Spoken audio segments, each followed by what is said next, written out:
Come on, John. Courage. And here's another. See how you like that? How does this feel? I don't think you like that much. That'll teach him. Let's see if I can break.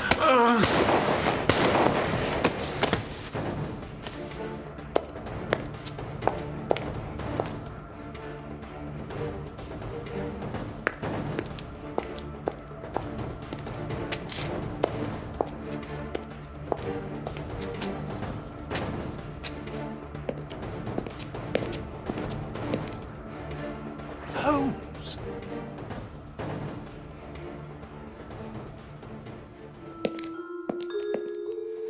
I am so very glad to see you, Watson.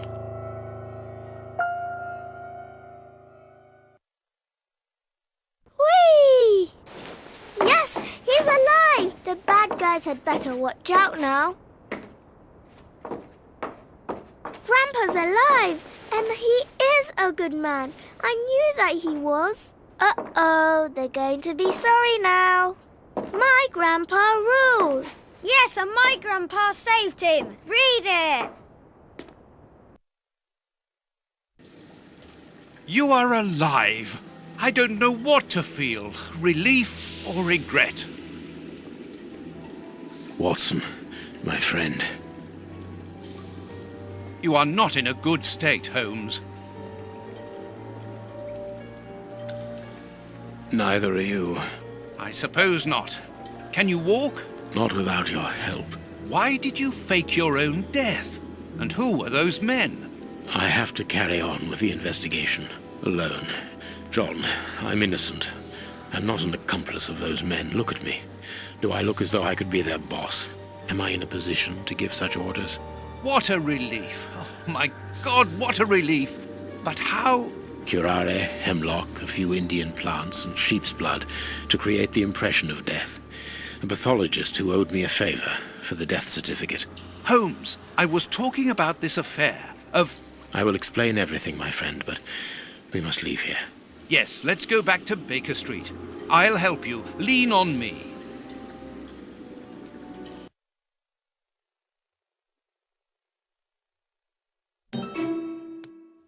Home at last. I have missed this old room very much, Watson. I put everything back in place after Baines went through it, but I didn't stay here. I couldn't face it. Sit down, my friend. It is time for you to know the full details of this case. First of all, I must apologize for the distress that this has caused you, and for my behavior, which was, I know, quite abominable. I can only hope that by the end of this explanation you will understand that I behaved in such a way only to protect you, and that it caused me great pain to see your trust and confidence in me ebbing away. From whom or what did you wish to protect me? From Professor Moriarty. Moriarty? We should not have taken pity on him in that Swiss asylum. Do you remember during the case of the Awakened? Our indulgence has cost us dear today. He's responsible for the bishop's murder? Yes, but that was only a small detail in his plan. A detail which he had to eliminate, as it compromised the whole of his diabolical project. The bishop had in his possession a document which he suspected as being one component of a larger puzzle.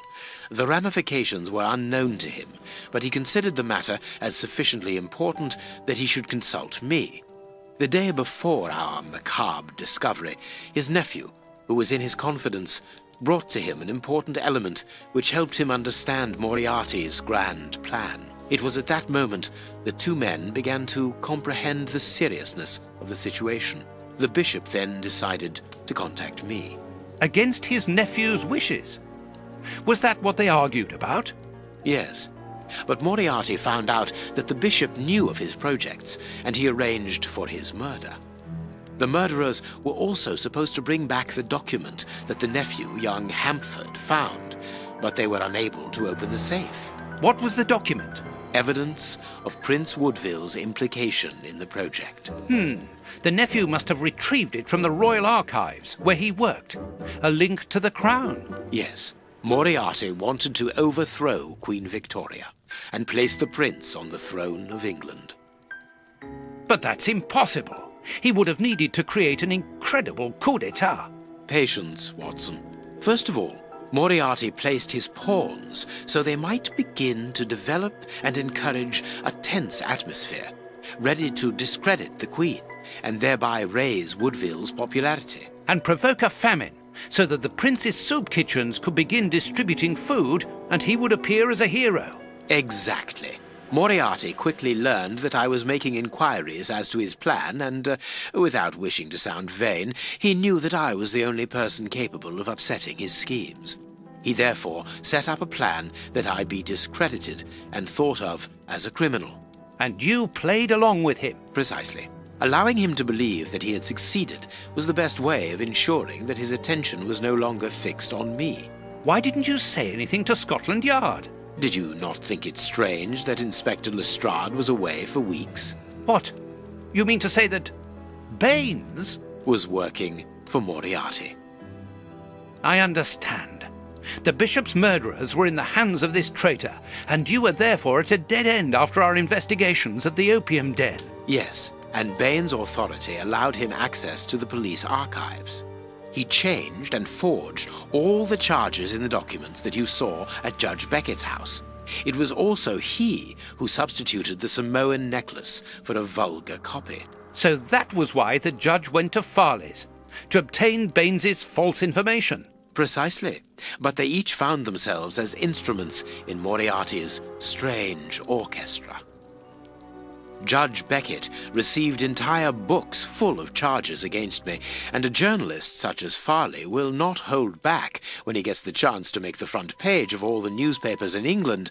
With regard to Farley, it was a mere case of professional misconduct. And to think that I held you responsible for the explosion at the judge's house.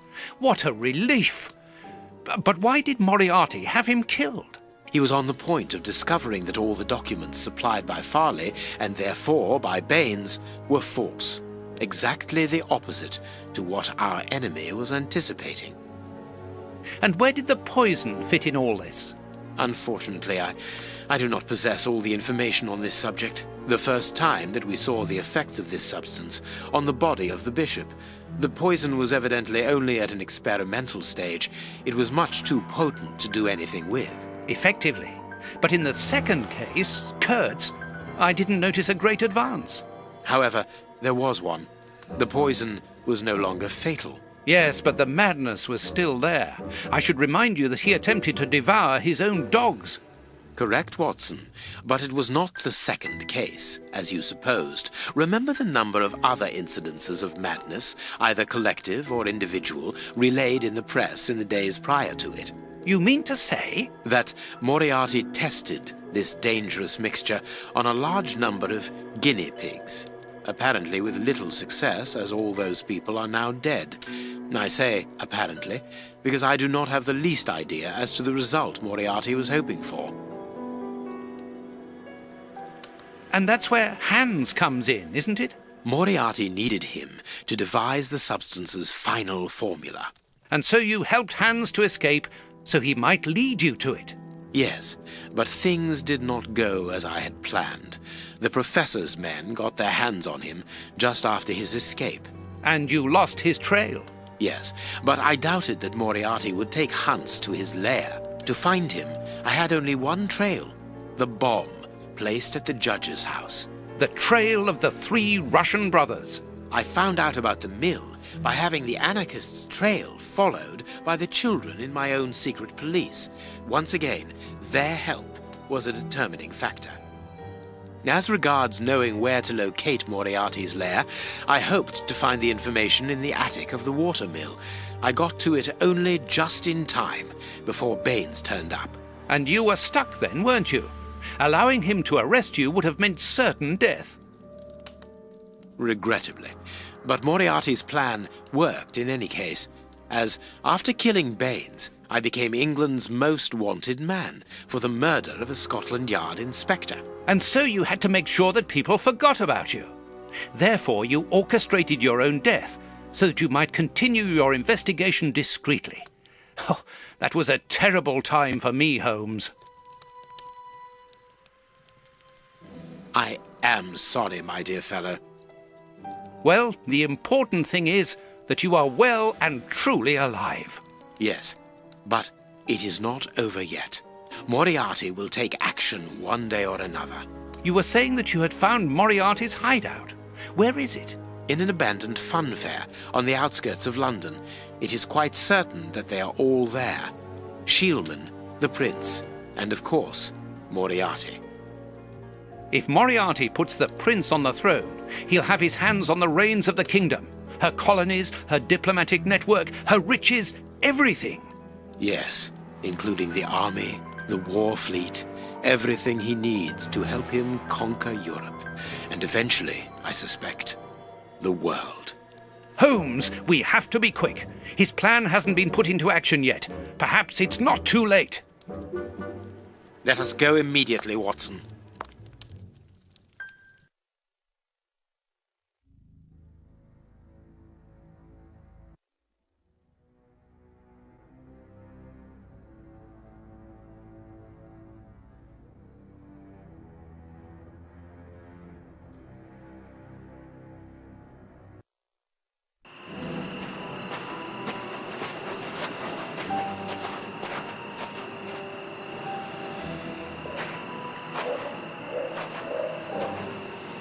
Do you really believe that Moriarty is in there behind that fence?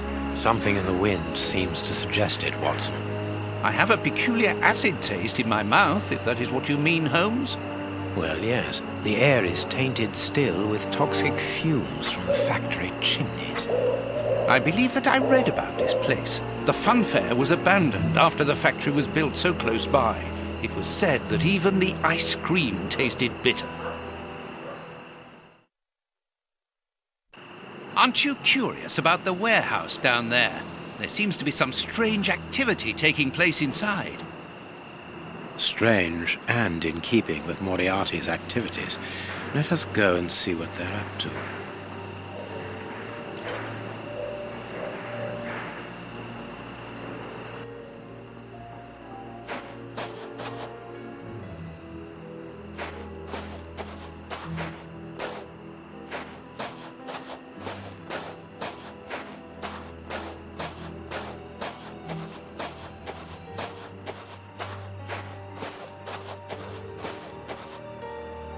That could be used as a weapon in a necessity.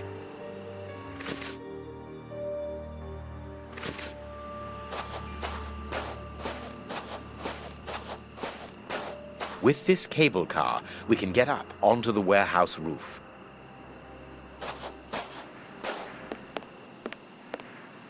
Cutting pliers. They could be useful.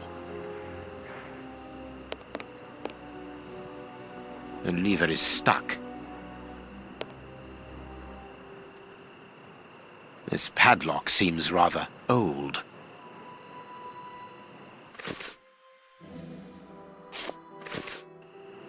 I can't do that.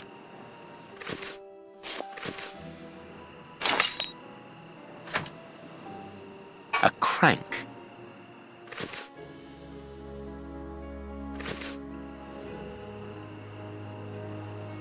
The lever is stuck.